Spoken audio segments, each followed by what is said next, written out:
Shalom, shalom. In today's video, I wanted to reveal the mystery of the Holy of Holies. Now, before we get into the core essence of the matter, I'd like to discuss a few things. The very first thing I'd like to discuss is the essence of supposed Kabbalah. Now, of course, there's Kabbalah with a K, Kabbalah with a Q, Kabbalah with a C, representing the Hermetic, the Sufi, and the Judean traditions of Kabbalah. Now, this may sound offensive to many who hear this, but the reality is that 99.9% of people who supposedly say that they study Kabbalah, or even worse, say that they teach Kabbalah, simply do not know. And the reason why I'm saying that they do not know is they may have an image, or they may have an ideological concept or philosophical concept, but that is not the true essence of Kabbalah.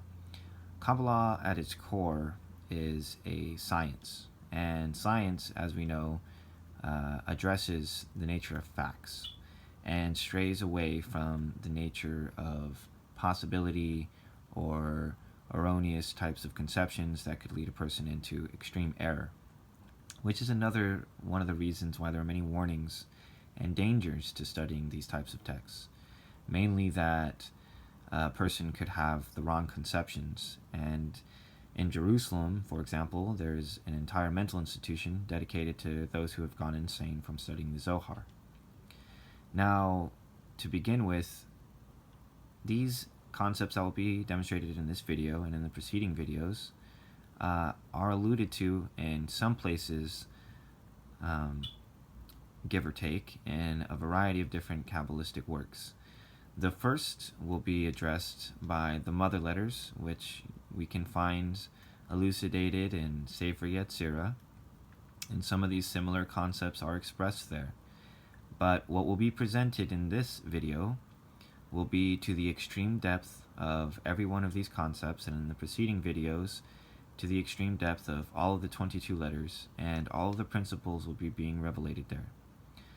I'd also like to point out that anybody who's interested in learning this system, I will leave a link in the description to a video that I made long ago that revelates all of these principles.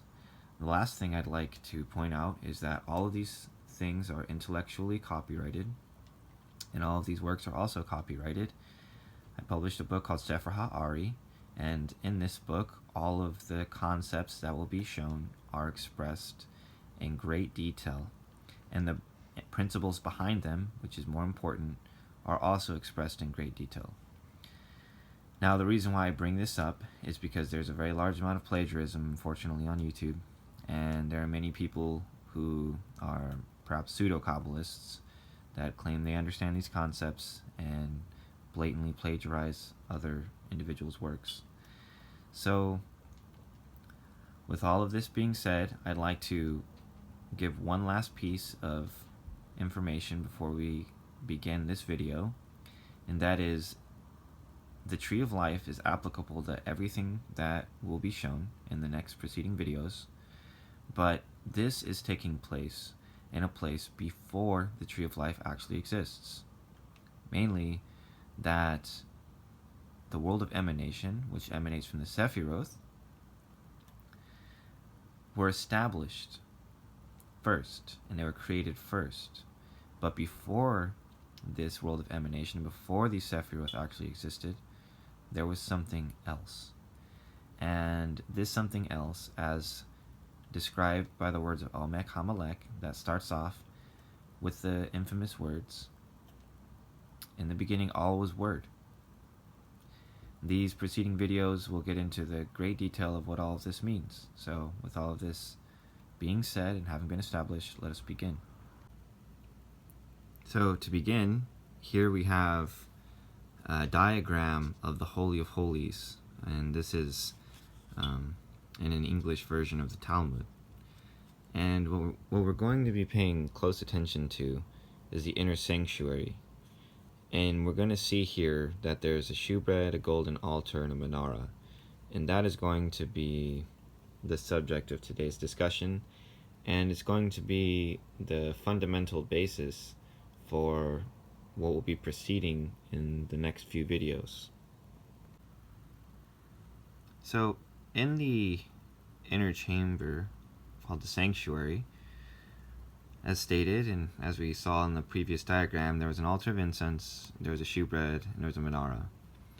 Now, the sages inform us that there were 12 pieces of bread stacked in 2 stacks of 6 on the shewbread table.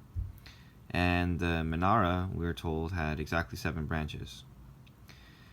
So, this corresponds to, we could say, the 7 double letters and the 12 simple letters, and then the 3 mother letters as demonstrated.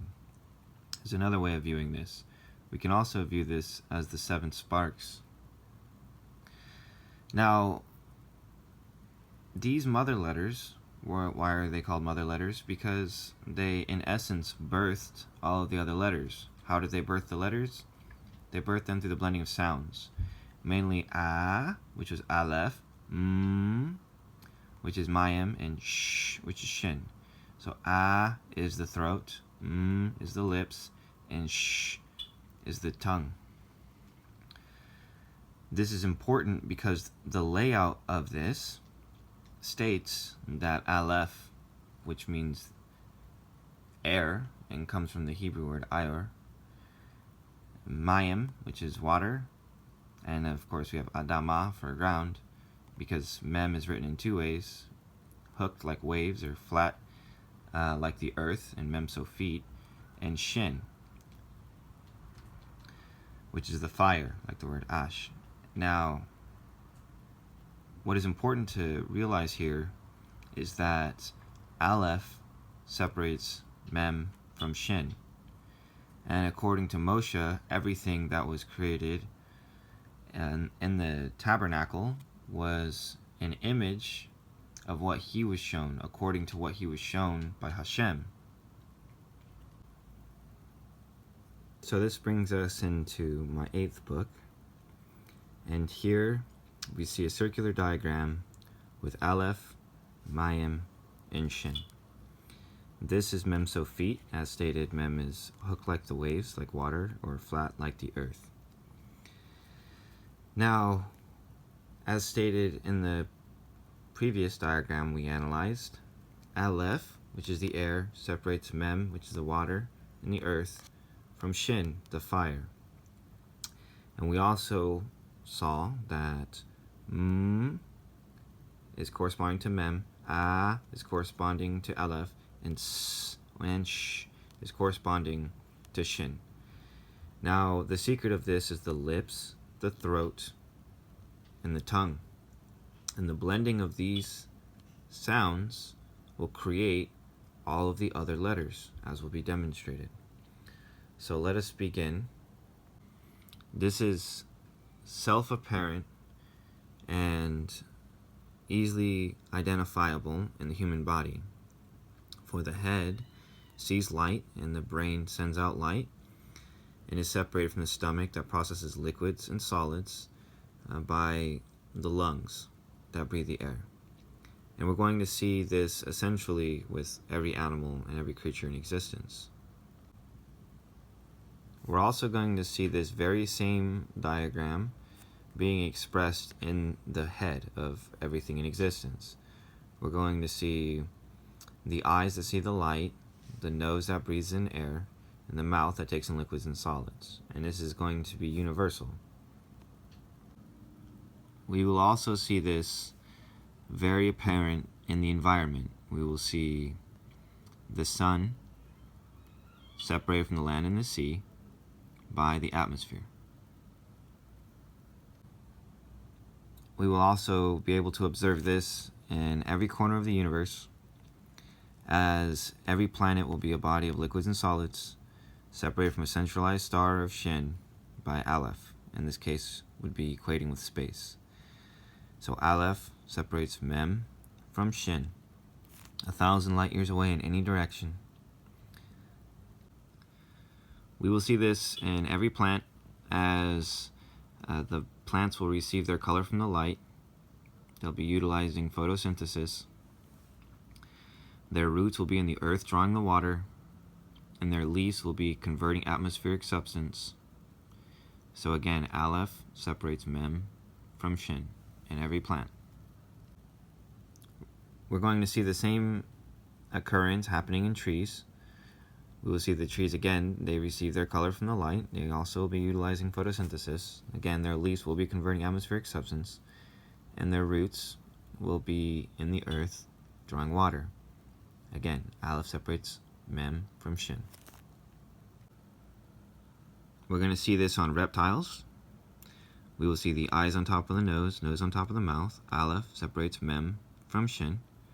And we're also going to see it just as our face is in this manner, and our body is in this manner. We'll see this with the animals as well. Its head, that is designed to take in the light and sensory perception, will be separated from the animal's lungs. And then we'll find its stomach. So its head will be on top of its lungs will be on top of its stomach, its eyes on top of its nose on top of its mouth. We're going to see the same thing on birds. Their eyes will be on top of their nose will be on top of their mouth. And we're going to see the same thing with the body of the bird. Its head, which was designed to receive light and send electrical signals throughout its body, will be separated from its stomach, which will be processing solids and liquids, by its lungs that breathe the air. And here we have a depiction of the Egyptian god Thoth. And he, in Egyptian mythos, was the god of writing and the sciences. Some say he was Hermes Trismegistus and Hermes of the Greeks. But all of this aside, he's depicted here because essentially any deity or any god that you could see or possibly conceive an image of will have its eyes on top of its nose on top of its mouth, its head on top of its lungs on top of its stomach. Everything is going to be a representation of Aleph separates Mem from Shin, and everything is going to be one. We're going to see the same precepts and principles on mammals in the field. In this instance, we have an ox, or it could possibly be a cow. And what we see here is that its eyes is Shin, its nose is Aleph, and its mouth is Mem. Its eyes will see the light, its nose will breathe in air, and its mouth will take in liquids and solids. This is going to be the same thing for its body. Again, its head, which is utilizing the light and sending electrical signals again throughout its body, will be separated from its stomach that will process liquids and solids by its lungs that breathe the air. We're going to find this again with every type of creature. We're going to see the same thing with insects. We'll see its eyes are on top of its nose on top of its mouth. We're going to see that its head is separated from its stomach by its lungs. We're going to see this on every type of insects. We're going to see this on ants, we'll see this on beetles, we'll see this on varying types of dragonflies and moths, and bees in this case, and an infinite number of other types of insects. Whether it be a praying mantis, or a cricket, or locusts, or even a roach, all of these things would be the same. We'll see the same thing with a lion, as demonstrated here. Its eyes on top of its nose on top of its mouth, its head on top of its lungs on top of its stomach. And we're going to see this same type of perfect symmetry and design a billion years ago. A billion years ago, if you look at any dinosaur, its eyes are going to be on top of its nose is going to be on top of its mouth, its head is going to be on top of its lungs are going to be on top of its stomach. And why is this the case? Because, as previously stated, you go 1,000 light years in any direction, it'll be a planet which will have liquids and solids separated from a centralized star, which is Shin, by space.